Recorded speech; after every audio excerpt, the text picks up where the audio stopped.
오늘은 지금 2021년 12월 10일 금요일입니다.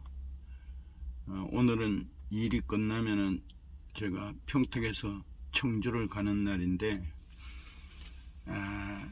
이번 주는 그야말로 3일 동안은 엄청 바빠서 새벽부터 일을 시작하여서 그동안 뭐 책을 읽거나 아침에 신문 읽지 못하였습니다.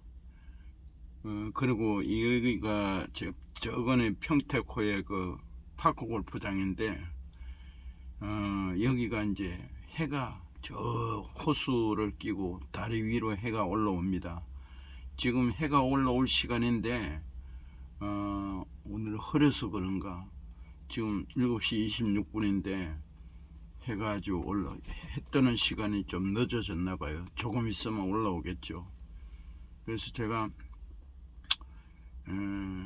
어제 오후부터는 시간이 있어서 이제 그 텐트도 정리하고 밀린 일을 정리하고, 오늘 새벽에는 밀린 신문과 책을 읽고 이러면서 이제 이 평택호에 올 겨울에 뭐 이렇게 비도 많이 오고 이래서 춥고 뭐 여러 가지 핑계로 이렇게 또 많이 못 왔는데, 오늘 며칠 동안에 아침에 새벽에 영상 7도 뭐 이래 돼서 파크골프 동료도 볼 겸 파크 일하기 전에 잠시 이렇게 파크를 치려고 왔습니다. 아무도 오지 않았는데 제가 오늘 유튜브를 올립니다.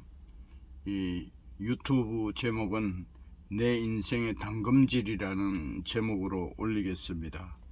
저는 어릴 때 참 이렇게 그 형님, 고인이 되신 50대 중반의 고인이 되신 둘째 형님 때문에 한테 촛불 뭐 바늘로 손가락을 찌르려 해서 그 고문에 후유증이 있어서 손떨림이 있습니다. 그걸 가지고 목적성 수전증이라 하는데, 사람들은 제가 수전증 술을 많이 먹고 수전증에 걸린 걸로 알고 있습니다. 내 이웃들 보면은 소주 그렇게 먹고 이래도 떨림이 없습니다. 물론 이제 심한 사람들은 몸도 떨리고 술, 알코올 중독이 돼서 그런 사람도 있겠죠.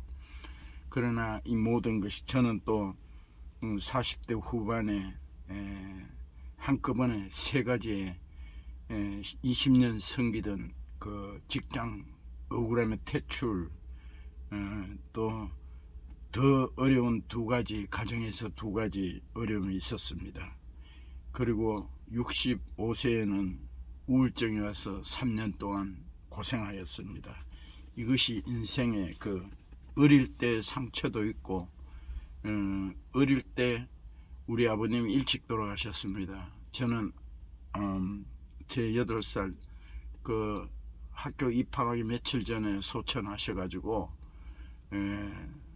아버지의 5살 6살 때 이래 아버지의 사랑은 받았지만 아버지라는 그 그림자가 별로 없었습니다. 그래서 우리 어머니가 남자일 여자일 열심히 하여 진짜 우리 형제들을, 어린 우리 형제들을 이렇게 잘 키워주셨기 때문에 나는 우리 어머니의 열심히 산 모습을 보고, 저희 어머니가 여러 가지의 멘토가 있지만 예수님, 김진원 목사님, 뭐 안창호 선생, 이 땅에서 건강하게 사신 분들, 이런 분들이 저는 많은 멘토가 있습니다. 그 중에 우리 어머니가 제 멘토입니다. 그래서 어릴 때 사랑을 받지 못하고 누구나 이렇게 상처가 있을 수 있습니다. 그것을 트라우마라 하죠. 그런데 우리가 어른이 되어 하늘나라 이사가기 전까지 어릴 때 그 상처를 영원히 갑니다. 하나님, 우리가 이 땅에 사는 동안에 나이는 관계없이 우리가 그 어릴 때든 삶에서 상처가 있는 걸 치유함을 받아야 됩니다. 그 치유함을 받는 방법은 우리가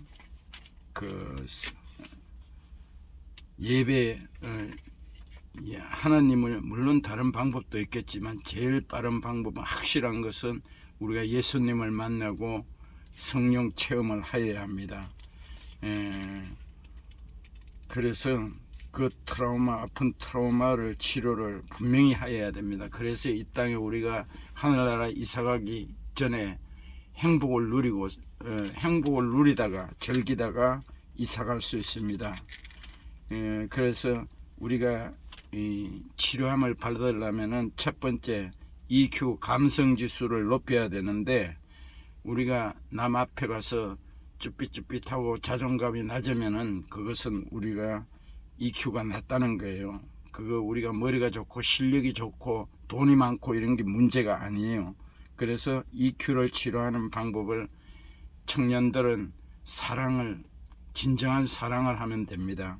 그리고 결혼한 사람들은 가정을 사랑하고 또 이웃 친구를 사랑하고 친구하고 어떤 이웃하고 대화했을 때 행복감이 있어야 됩니다. 그러려면은 내가 더 잘해야 됩니다. 그래서 첫 번째가 감성 지수를 높이는 거예요. 사랑하고 사랑의 대상이 있어야 돼요. 그리고 두 번째가 음악 치유라는 게 있죠. 예술 치유, 찬양을 많이 한다든가 가곡 이런 노래를 즐기고 이렇게 해야 합니다. 저는 책자가 있습니다. 좋아하는 찬양이라든가 이런 것을 복사하여서 넣고 다니면서 언제나 기회 있을 때 하나님께 찬양을 드리고, 또 적은 교회가 특성도 합니다. 예술, 조각 이런 데 빠져야 됩니다. 그리고 운동을 하거나 재미있는 운동, 이 파크 골프가 돈도 안 들고 전국으로 확산되어 가고 있는데 돈도 적게 들고 아주 혼자 가도 되고 너무 좋습니다. 그리고 우리가 이렇게 저는 크리스찬인인데 성령 체험을 해야 됩니다.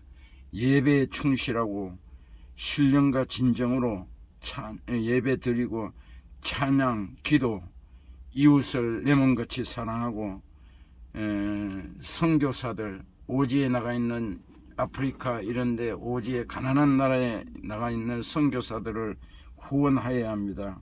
그리고 자기를 사랑할 줄 알아야 합니다.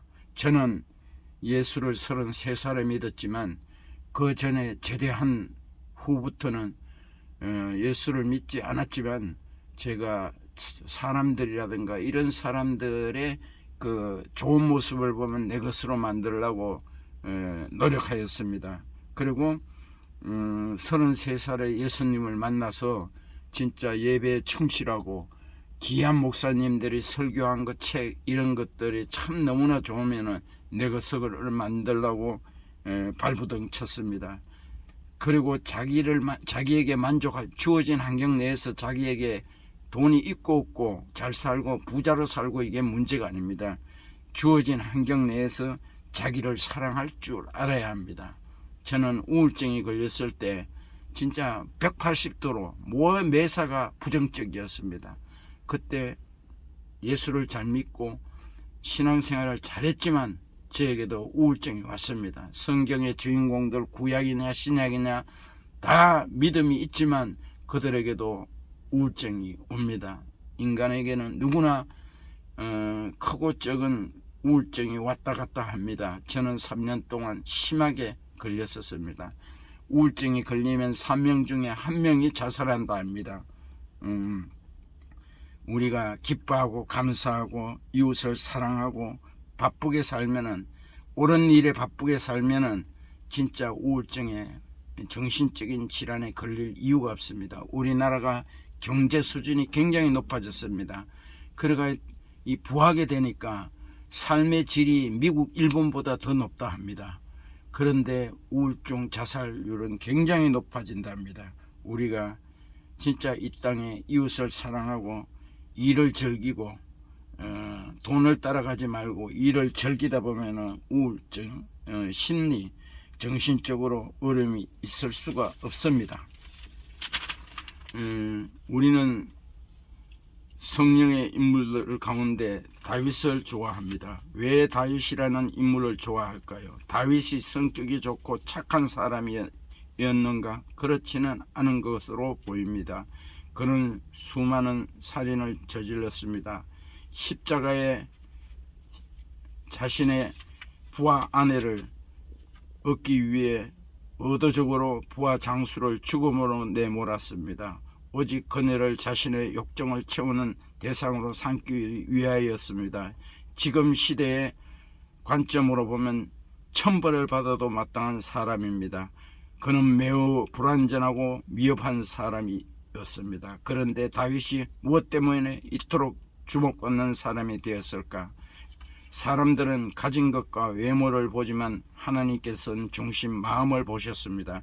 이것이 하나님의 기준입니다. 하나님은 우리의 마음과 관심이 있으십니다. 마음은 밭입니다. 이 밭에서 각종 열매를 맺을 수 있습니다. 성령의 열매입니다. 마음의 밭이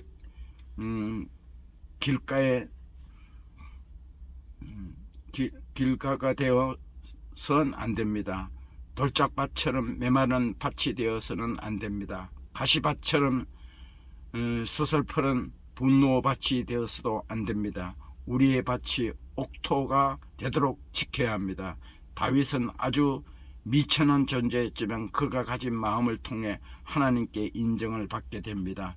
내 마음에 맞는 사람, 이전 성경 번역본에서 내 마음에 합한 사람이라고 표현되어 있습니다. 이보다 더 좋은 평가가 있을까요? 한 인간을 향한 하나님의 이 평가는 우리가 어떻게 하나님의 자녀로 지혜롭게 살아가야 하는지를 잘 보여줍니다.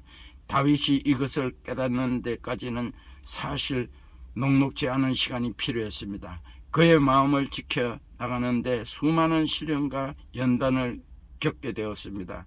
그럴 때마다 그의 요동치는 마음은 더욱 단련되어 갔습니다. 욥이 육신의 고난을 통해서 하나님을 바라보는 통찰력을 얻게 되었다면 다윗은 그가 비록 왕이었음에도 불구하고 겪은 고난의 삶을 통해 하나님 마음에 합한 자가 되었습니다. 그의 마음이 연단되고 있었던 것입니다. 하나님의 목적은 분명해 보입니다. 그것은 우리의 마음을 단련시키기 위함입니다. 단련은 금속을 고온 뜨거운 불에 달구어서 그것을 단단하게 두드리는 과정을 의미합니다. 거기에 그치지 않고 시뻘겋게 두드려진 그 금속을 냉각수에 집어넣어 고온의 열을 중원 저온으로 내립니다. 쉽게 표현하면 냉탕과 열탕을 오가게 하는 것입니다. 이 과정을 담금질이라고 합니다. 이 과정을 통해 오히려 강도가 더욱 단단해지게 됩니다. 이 단련과 담금질의 과정을 지나가는데 장장이에게는 분명한 목적이 있습니다. 그것은 원하는 모습으로 구부러뜨리고 늘리는 대장장이의 마음에 합한 도구로 만들기 위함인 것입니다. 우리는 좋은 책을 읽거나 TV를 보거나 신문에 좋은 것이 나오면은 좋은 강의를 들으면은 내 것으로 경청을 잘하고, 경청을 잘하는 것도 중요하지만 내 것으로 만드는 것이 굉장히 중요합니다. 그러지 않으면은 나는 변화되지 않습니다. 우리가 내 나쁜 습관을 변화되려고 발버둥 쳐야 합니다. 그랬을 때 이 땅에 행복하게 살 수 있습니다. 기도하겠습니다. 주님, 하나님 손에 붙잡혀진 선택받은 자녀의 삶을 살게 하옵소서. 인생의 뜨거운 시기를 지날 때 이는 우리를 다루시기 위한 단련의 과정, 담금질의 과정임을 감사로 고백하는 저희가 되게 하여 주시옵소서. 우리가 무엇을 달라 원하는 것이 아니라 우리가 하나님 앞에 합한 자가 되게 하여 주시옵소서. 이웃을 사랑하게 하여 주시옵소서. 나를 사랑하게 하여 주시옵소서. 나의 자존감을 높이게 하여 주시옵소서. 내가 나를 사랑하지 않으면 이웃을 사랑할 수 없습니다. 사람이 소중합니다. 사람을 사랑합시다. 사람을 사랑하는 사람이 되게 하여 주시옵소서. 예수님의 이름으로 기도드립니다. 아멘.